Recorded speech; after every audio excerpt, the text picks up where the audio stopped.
amount of Flappy and a good amount of Togetic. Trying to think. We can maybe do a few touch-ups at this time. Let me see. Does that look better? It looks a little better. Yeah, I like that. Same goes for this one. Just going in, racing small little pixels that look different. And I think I'm going to conclude this here. If I added any more pieces, it'd be a lot of the same. Now, we made another milestone in our splice, so let's put it off to the side. It's also nice to put this here so we can see the gradual transition of your splice. And, well, that concludes this part. Next part, though, as you can see, it's very mixed-matched in colors. We're going to want to fix that.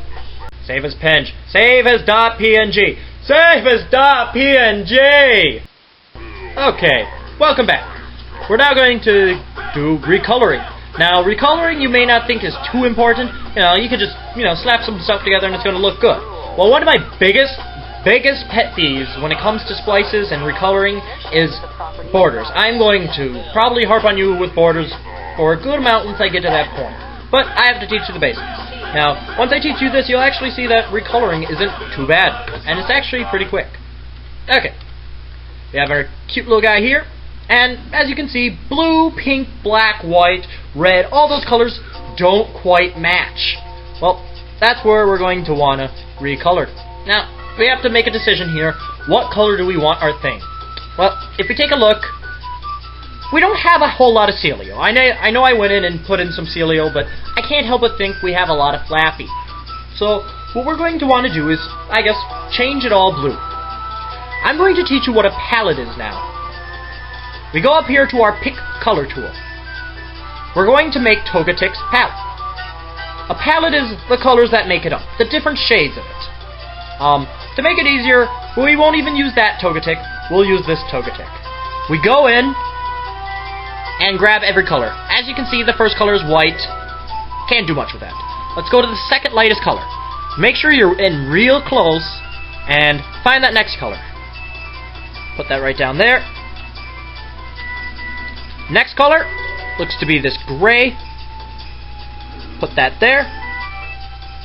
Now we're going to look around, see if we can find anything darker. Looks like the next darkest is this gray. One more. It doesn't look like there's anything else that's as dark other than black. The black and all these sprites are going to be the same. I'm going to put it there just as a good reminder. Don't forget, we have white right here. I'll even create a nice little box for it.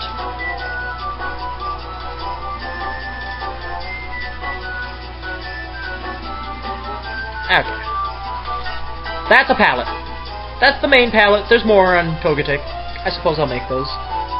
Looks like Togetic has a good number of red. I'm going to go a little quicker here, just because I know what I'm doing.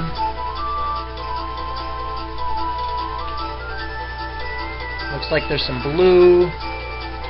Not too much. A simple two-color palette there. Oh, wait. I lied. Wait. How much did I lie? Yeah, I lied. Look at me. Supposed pro, and I'm screwing up. Okay. Boom, and boom. There we go. Those are all the colors that make up a Togetic. Now, we'll bring this down over here. We want to change all those Togetic colors to Celio colors. Now, that means we'll probably need Celio's palette. Now, Celio himself has that same white border. So, white color, I should say, not border. I don't know what I'm thinking. Draw a straight line. Make another box for that one. Next lightest in his mustache is that one. Just move that down real quick. Give me some room. Grab the next darkest. And the next darkest. Now let's grab the skin. Lightest blue first. Followed by the next shade of blue. Generally, you can find the next shade right next to it somewhere. In some sprites, I will warn you, it does jump between shades. As we can see, there's a good number of colors for Celio. The more colors, usually the better, depending. It's nice if you have the same number. Celio has a colored belly. Let's grab that.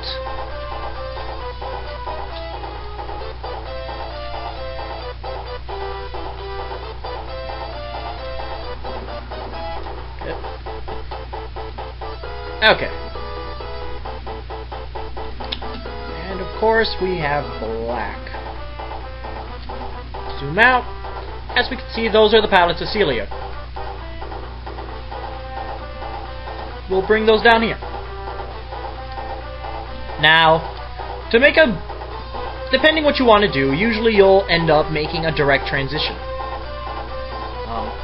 We're going to start with what I like to think as one of the middle colors. We're going to go with the lightest right off, just because it's a little different on this sprite. We're going to want to get these two colors. I want to make it so all of this color right here becomes all of this color right here. Now the really handy tool I'm going to teach you will definitely require what is down here as our secondary and firstary colors. Get your color choosing tool. Now we want to turn all this into this blue. First thing you do is you right click, I will double remind you, right click this blue, making the secondary color the blue. Then the firstary, the color that we want to change, we will left click and make the firstary color. Now down here we have what we want. We want the secondary to become the first. Or I probably worded that backwards, but I hope you get my point. We clicked the eraser tool now. With the eraser tool we go over to the sprite and we right click, I repeat, right click on it. We right click and drag all over the sprite. Everywhere where that color is that we want to change. As you can see, like magic, it becomes different. Now, the reason I didn't show you this with white is for the pure and simple fact, if we do the same thing, right click the color we want to use, and left click the color we want to change, it changes the background. Because we use a white background, we're going to be changing everything then. So, we're going to do this the old school way, as I call it, and individually just paint bucket fill all the white. All the white, I should say, that's on the Togetic body.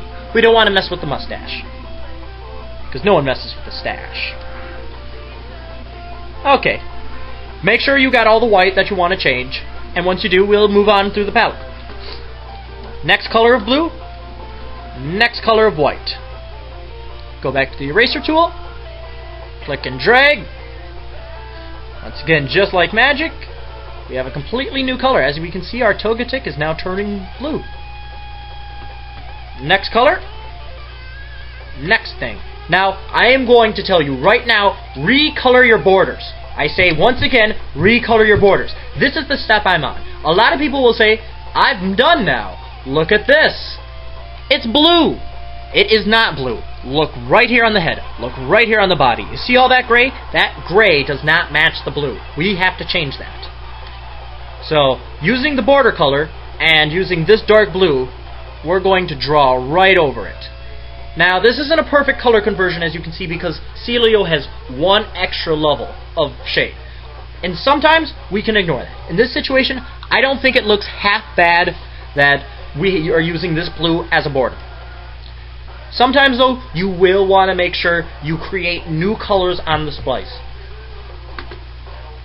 Well, now that the border is recolored, looks a lot better. But we still have a lot of pink and black sticking out, and the red and blue spots on it. We'll attend to those. Now with the tail, the whole multicolor thing doesn't look quite right. I'm now not going to create a palette for you, just because it gets to a point where you really don't need the palette. The palette's a good visual for beginners. Now we're going to want to change, let's say, all this light pink to, let's pick a color of blue that looks like it's right in the middle somewhere. How about that one? You know what? I don't like that one. Cool thing about writing is you can change on a complete whim. We do that, get the next color of darkness, change it there. Let's change border color. Remember those borders. You see these? Red does not match blue. It's very basic. Do that. Don't like that gray either? Let's grab those same colors. Right click the color you want to use. Left click the color you want to change. right click and drag with the eraser